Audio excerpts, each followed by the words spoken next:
Turma do Propósito, e aí, meu irmão, tudo bem? Espero que sim. Estamos aqui hoje para terminarmos o livro de 2 Samuel, capítulo de número 24. Uma alegria para nós. Começamos essa jornada em janeiro, no dia 1º, um capítulo por dia, e já estamos terminando o segundo livro de Samuel. Muita gente me procura e fala: olha, pastor, eu nunca tinha conseguido ler todo um livro da Bíblia. E agora nós já lemos, já estudamos vários. E continue conosco, meu querido irmão. Você que chegou agora, seja bem-vindo. Você que está desde o início ou entrou na metade aí, continue, porque Deus nos dará saúde e nós vamos terminar essa jornada juntos. Já pensou quando nós estivermos lá, terminando o livro de Apocalipse? Quem sabe a gente faz um encontro para que todos possam se reunir e a gente possa agradecer a Deus por essa grande bênção de termos estudado toda a Bíblia, capítulo por capítulo. Pode ter certeza que pouquíssimas pessoas no mundo fazem isso, né? São poucos os cristãos, infelizmente, que leem pelo menos uma vez a Bíblia toda. São poucos os cristãos. E você não está só lendo, mas você está também estudando todos os dias. Vamos sem demora para 2 Samuel 24. Lembrando que hoje nós temos a nossa live. Esse vídeo vai chegar provavelmente aí, quase junto com o link da live. Portanto, meu querido irmão, participe. Hoje nós temos um sorteio aí de 2 Bíblias. As Bíblias já estão comigo. Para quem estiver participando online conosco aí do fechamento desse livro. Um momento de gratidão a Deus pelo fechamento desse livro. Então vamos lá para 2 Samuel, capítulo de número 24. É uma história conhecida, mais um erro de Davi. Aliás, irmãos, vale ressaltar que 2 Samuel mostra mais os erros de Davi do que 1 Samuel. Não que ele não tenha errado no começo. Ele errou também muitas vezes. Quando, por exemplo, ele quis assassinar a Nabal, ele estava sendo precipitado, foi impedido por Abigail. No entanto, meu querido irmão, Davi era um homem segundo o coração de Deus, mas era um homem como todos os homens da Bíblia, com exceção de Jesus, homem gigante, espiritualmente falando, um homem de fé, um homem de confiança no Senhor, temente a Deus, mas com os pés de barro, sujeito a praticar todo tipo de perversidade. Você viu que quando Davi deu lugar a Davi, ele fez tantas atrocidades, por exemplo, o adultério, a mentira, o assassinato de Urias, o desrespeito ali para com os valentes que estavam com ele, com o seu conselheiro Eliã, não só Eliã, mas com certeza seus amigos, porque todos se colocaram no lugar de Eliã, que era pai de Batseba, Aitofel, que era o avô e conselheiro também. Portanto, meu querido irmão, quando o homem entrega a si mesmo, lá em Romanos, a palavra de Deus nos diz isso, é a pior tragédia que pode acontecer. A pior punição é quando Deus entrega o homem a si mesmo, porque aí o homem ele vai se deteriorando e se torna irreconhecível porque ele tem muito potencial para o pecado. E no último capítulo de 2 Samuel, mostra um erro que Davi cometeu, mas é interessante que Deus queria punir a Israel. E diz o texto que Deus incitou a Davi para que Davi fizesse algo que ele reprovasse, para que ele assim pudesse então punir a Israel e ao mesmo tempo provar Davi. E o que Deus fez com Davi ali naquele momento? Davi, em todo tempo, ele foi conhecido como um homem segundo o coração de Deus porque ele tinha fé. Não tinha tempo ruim para Davi. Era leão, era urso, era gigante, ele sempre via o Senhor como maior. Em meio aos seus oponentes numerosos, ele não temia. Aquela fé contagiou seus homens, que nós vimos aqui no capítulo de ontem, um homem matando 800, outro homem matando até a espada grudar na sua mão, outro homem ficando sozinho no campo de lentilha, defendendo o campo contra muitos filisteus. Presta atenção, meu querido irmão, essa fé de Davi contagiava. Mas aqui, Davi começou a ser tomado por insegurança. E ele disse: olha, eu estou querendo contar qual que é o meu exército. E para vocês terem uma ideia que Davi estava cometendo a loucura que o próprio Joabe o repreendeu. Ou seja, para Joabe repreender a Davi, pense, meu irmão, no tamanho da loucura que Davi está fazendo.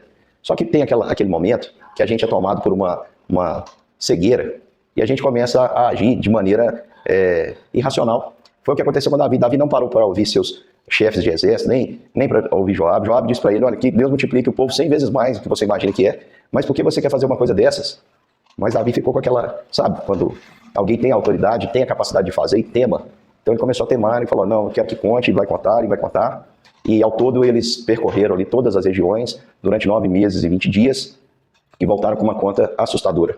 Havia apenas 800 mil homens em Israel aptos à guerra e 500 mil em Judá. Ao todo 1.300 homens. Presta atenção, meu querido irmão. Esse número é um número muito baixo em relação às outras cidades. Quando Davi viu aquilo ali, deu aquele frio na barriga. Ele percebeu que tinha feito uma coisa louca, porque ele queria ver o porquê dele ter tido tantas vitórias. Ele talvez pensou que a sua força bélica era extremamente numerosa. Ele talvez supôs que tinha muito mais do que ele imaginava. E a verdade é que ele constatou que se não fosse o Senhor, ele estaria perdido, irmãos. Não é uma nem 2 vezes que nós temos lido nas Escrituras, desde lá do livro de Juízes, que os inimigos do Senhor eram como a areia do mar. Multidões que não se podia contar. Enquanto em todo o povo de Deus havia apenas 1.300 homens. Davi mesmo, em todas as vitórias que teve, contou com um exército primeiro de 400 homens, depois esse exército aumentou para cerca de 600 pessoas, que a Bíblia nos fala, E ele enfrentou as batalhas e era vencedor porque o Senhor lhe dava vitória. E Davi, então, ele reconhece que errou. E aqui vem a primeira lição. Aliás, já são 2 lições, né? A primeira, meu querido irmão, é que você deve não confiar na sua força. Por mais dinheiro que você tenha, por mais inteligência que você tenha, por mais força que você tenha, não confie em nada do que você tem, nada que possa ser contado, calculado, medido de alguma maneira. Toda vitória, meu querido irmão, toda verdadeira, genuína vitória, ela vem do Senhor.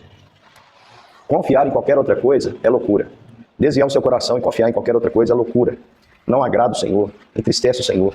E quando a gente percebe que entristeceu o Senhor, nós devemos fazer o quê? Reconhecer o nosso erro. É a segunda lição, pedir perdão pelos nossos pecados, confessar os nossos pecados. Sabendo que os nossos pecados estão perdoados em Cristo Jesus, mas provavelmente, irmãos, os atos que nós cometemos, é claro que há aquelas coisas que só passam no nosso pensamento, é um tipo de pecado.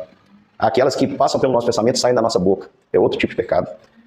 Há aquelas que passam no nosso pensamento, saem pela nossa boca e nós colocamos em prática e ainda decidimos mantê-la. Então, cada pecado tem um grau de consequência. Por exemplo, passou algo na sua mente pecaminoso, mas você não falou sobre aquilo. Você não agiu assim, você se arrependeu. A consequência é muito mais branda. Agora, se você tem atitudes, meu querido irmão, se você leva aquilo a cabo, se você, através da sua cobiça, dá a luz ao pecado, pode ter certeza que a consequência é sempre maior em destruição. E Davi confessa seu pecado. Eu queria fazer uma aplicação rapidinho, em termos práticos, sobre o que acontece no Brasil. Irmãos, nós somos tão carentes de pessoas boas que quando aparece uma pessoa boa, uma pessoa que faz o certo, nós passamos aí, às vezes, a chegar ao nível de adoração. E aí nós transferimos a nossa confiança, que era para ser no Deus verdadeiro, justo e fiel, para homens, para estruturas, para coisas que nós estamos vivendo agora, né? Por exemplo, às vezes você tem uma pessoa lá que nunca prosperou, de repente, Deus a abençoa, ela cria um negócio, ela vai trabalhar em um lugar, é muito bem sucedida, prospera. A tendência daquela pessoa em permanecer agradecida a Deus é pequena. Abraham Lincoln dizia: você quer saber quem é o homem, quer conhecer o homem dele, poder. São muitos os homens que, ao chegar ao poder, se esquecem de Deus. O próprio antecessor aqui de Davi, Saul, foi assim, meu querido irmão. Nós temos uma tendência de deixar de confiar no Senhor e confiar nos números. Seja no número de soldados, na quantidade de dinheiro, no nosso QI, no tamanho do nosso corpo. Enfim, nós temos a tendência de confiar naquilo que vemos, mas não é o caminho que Deus tem para nós, porque o justo, a Bíblia diz, viverá por fé. E aí, Davi, ele confessou a Deus, ele disse: Senhor, pequei. E o Senhor deu a ele 3 opções. E essas opções, elas eram, cada um tinha um tempo determinado. Então Deus perguntou para ele: olha, você quer 7 anos de fome na terra, que é algo duríssimo, né? Fome, 7 anos de fome. Vamos lembrar que Davi enfrentou fome 3 anos, quando os gibeonitas ali pediram para se vingar da família de Saul. Foi uma experiência terrível. Você quer 3 meses fugindo dos seus inimigos, que vão persegui-lo, ou 3 dias de peixe na sua terra? Decida agora e diga que resposta eu devo dar ao que me enviou. Esse foi o profeta Gade. Era o vidente e ele fala com Davi. E Davi dá uma resposta, irmãos, que é surpreendente. Vamos falar. Eu sempre pensei nessa questão. O que Davi deveria escolher das 3 coisas? Qual que era a escolha mais correta? Eu sempre pensei que a escolha mais correta era a do meio. E que Davi acabou sendo um pouco egoísta. Porque Davi diz assim: pensar 7 anos de fome atingiria todo o povo. Ele, com certeza, seria o último a sofrer consequências, porque ele era o rei. 3 meses fugindo do inimigo, Davi passou a vida inteira fugindo. A vida de Davi foi uma vida de fuga. Fugiu de Saul, fugiu de Absalão. E a fuga de Saul durou muitos anos. Era um tempo traumático para Davi. Deus traria à tona tudo que Davi já havia vivido e talvez superado. E agora, lembrando que ele não era mais um jovem, né? Ele já era um senhor, que já nem mais ia à guerra. E aí Deus diz para ele assim: ou 3 dias de peixe na terra. A resposta de Davi, meu querido irmão, é uma resposta bonita, mas eu acredito que, talvez se ele pensasse apenas que a responsabilidade era dele, ele teria escolhido a segunda opção. Ainda que ele viesse a morrer, foi ele que escolheu foi ele que escolheu fazer o censo, não foi? Mas por que o Senhor não permitiu que ele escolhesse essa? Porque o Senhor queria punir a Israel. Toda vez, meu querido irmão, que Deus quer tratar conosco, ele nos avisa pela sua palavra. Aliás, às vezes as pessoas ficam esperando uma revelação, alguém que chegue e diga em nome do Senhor para aquela pessoa: olha, assim diz o Senhor. Meu querido irmão, não fique esperando isso não. As sinalizações, as placas estão aqui, ó. Deus já sinalizou, Deus já mostrou, Deus tem mostrado o caminho. A única coisa que você precisa fazer é seguir esse caminho, meu querido irmão. É seguir. Se você seguir isso, Deus não tem que tratar com você. Obedeça as sinalizações, você vai ter uma viagem bem sucedida. Mas o que acontece, irmãos? Deus queria tratar, porque o povo, com certeza, não estava dando ouvido à sua voz. E quando o povo não dá ouvido à sua voz, Deus vem como um pai zeloso e nos corrige. E ele faz bem em fazer isso, porque ele não quer que os seus filhos vivam aí como se não tivesse um pai que não está nem aí para eles. Porque quando o Senhor nos corrige, irmãos, ele nos corrige para o nosso bem. A Bíblia diz que ele nos disciplina porque ele nos ama. Então, quando o povo de Deus não ouve a voz de Deus, não segue aquilo que devia seguir, o que vai acontecer, irmãos, é que Deus vai vir pesar a sua mão. E Davi diz, olha, Senhor, na experiência que eu tenho, é melhor cair nas mãos de Deus, porque o Senhor é rico em misericórdia. É muito melhor cair nas mãos de Deus que cair na mão dos homens, porque nos homens não tem misericórdia. E aí o que o Senhor fez foi que ele mandou uma peste a Israel, desde a manhã até o tempo que havia determinado. E o anjo, ele parou ali na ilha de Araúna, e quando ele foi estender a mão contra Jerusalém, o Senhor, ele disse, olha, o Senhor mudou de ideia quanto a esse mal, e disse ao anjo, basta. Por quê, meu querido irmão? Davi fez a escolha certa, nesse sentido. As palavras dele são verdades. Como eu falei, eticamente falando, ele deveria sofrer, porque ele que escolheu fazer o censo. Ele que devia fugir, e se precisa pagar o preço que ele pagaria ali. Mas Davi escolheu 3 dias de praga, e o Senhor não pôde destruir por completo, porque o Senhor realmente é rico em misericórdia. E o texto nos diz que o Senhor mudou de ideia quanto a esse mal, e disse ao anjo que fazia destruição, pare, basta. Então, ao ver o anjo que feria, Davi teve essa visão ali da parte de Deus, e ele então agora confessa, ele diz, isso é uma virtude de um líder, viu, meu querido irmão?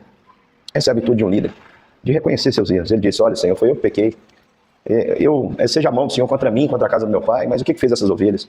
Com certeza Davi se arrependeu de ter escolhido o que escolheu. Então, naquele dia ele foi falar com Gade, o profeta, e Gade disse, olha, vá e edifica um altar ao Senhor na ilha de Araúna, no Jebuseu. E assim foi, Davi. E quando ele estava chegando a Araúna, ele correu, se ajoelhou e falou, olha, o que o rei está fazendo aqui, vem à terra do teu servo. E Davi diz, olha, para comprar de você essa ilha, eu quero edificar um altar ao Senhor, para que essa praga cesse do meio do povo. E o que acontece, irmãos? Peço perdão, está passando um carro de som. Meu escritório estragou a iluminação, por isso que o ambiente está diferente, irmãos. Eu estou muito próximo aqui da rua, então às vezes vai dar um barulhinho aí de carro por causa disso. Mas ele diz, olha, não, eu quero comprar. Aí ele fala, não, tá aqui, usa os bois para o holocausto, tá aqui o arado para a lenha. E Davi diz, não, olha que expressão bonita, irmãos. Davi diz ele usa a seguinte expressão, não, porque não oferecerei a Deus sacrifícios que não me custem nada. Davi diz isso ali para Araúna. Não oferecerei ao Senhor sacrifícios que não me custem nada. Meu querido irmão, essa frase de Davi é um tapa na geração de cristãos que nós temos hoje. Porque a maioria dos cristãos está nesse lema, que quer viver para o Senhor, quer servir, ao cantar, canta. Ah, Senhor, eu quero ser como um farol que brilha à noite, como ponte sobre as águas, como abrigo no deserto, como flecha que acerta o alvo. Coisa nenhuma, meu querido irmão, coisa nenhuma. A verdade é que ninguém quer ter um compromisso com Cristo. Há poucos dias eu vi uma piada de um ateu, que se não fosse trágico, seria cômico. É um ateu que faz stand-up, e ele estava fazendo ali o papel de um stand-up, né? Ele estava conversando com ele mesmo ali, e fazendo o papel de um cristão. Aí o cristão dizia, olha, eu tenho um livro que fala sobre isso, e fala sobre aquilo. Aí ele, tá, então esse livro fala sobre essa fala tudo que você precisa saber. Então ele fala tudo que você saber, fala. Aí no final, o ateu pergunta assim pro cristão, sobre esse livro, você já leu? Aí ele diz, não. Mas você não leu? Ele, esse. Não, tem muitas páginas. É assim. A gente quer oferecer a Deus sacrifícios que não nos custem nada. E não é assim que Deus quer que você viva a sua vida. A Bíblia diz que Deus não quer que você morra, porque Cristo já morreu. Ele quer que você seja um sacrifício vivo, santo e agradável a Deus, que é a sua decisão racional todo dia de viver por Cristo e morrer para o mundo. É a sua decisão diária de negar a si mesmo e de viver para o Senhor. Meu querido irmão, não ofereça ao Senhor sacrifícios que não te custem nada. E quando eu estou falando isso, eu não estou querendo dizer que você vai dividir a cruz com Cristo, não. A cruz é só de Cristo. Mas é justamente porque Cristo deu tudo por você na cruz que você pode abrir mão de qualquer coisa por Ele, para servi-lo. Queria terminar então esse livro aplicando essas verdades na sua vida. Meu querido irmão, você vai errar. E o seu maior erro vai ser o erro de Saul, vai ser o erro de Davi, vai ser o erro de todos os homens da Bíblia, que em algum momento tiraram a sua confiança do poder de Deus e colocaram em si mesmo nas coisas. Quando você errar, faça o caminho dos homens de Deus, confesse o seu pecado. Quando as consequências vierem, meu querido irmão, acredite que o Deus que prova você é rico em misericórdia. E é a melhor coisa cair na mão de um Deus vivo do que cair na mão dos homens. Da parte dos homens não há misericórdia. E uma vez corrigidos pelo Senhor, meu querido irmão, viva quebrantado. Ofereça a Deus sacrifícios vivos, santo e agradável a Deus, que é a sua decisão racional de viver para o Senhor. Não queira oferecer ao Senhor algo que não te custe nada. Davi comprou ali a eira e tudo que aquele homem tinha por algumas moedas de prata para oferecer ao Senhor algo que lhe custasse. Afinal de contas, ele estava dizendo, é meu este pecado, é meu este pecado. Meu querido irmão, vamos juntos nos encontrar na live. Um grande beijo e até daqui a pouquinho. E amanhã, sem falta, nós estamos aqui para começar o primeiro livro de Reis. Vamos juntos nessa jornada, estou ansioso aí para estudar este livro aqui com os irmãos. Um grande beijo e até daqui a pouco.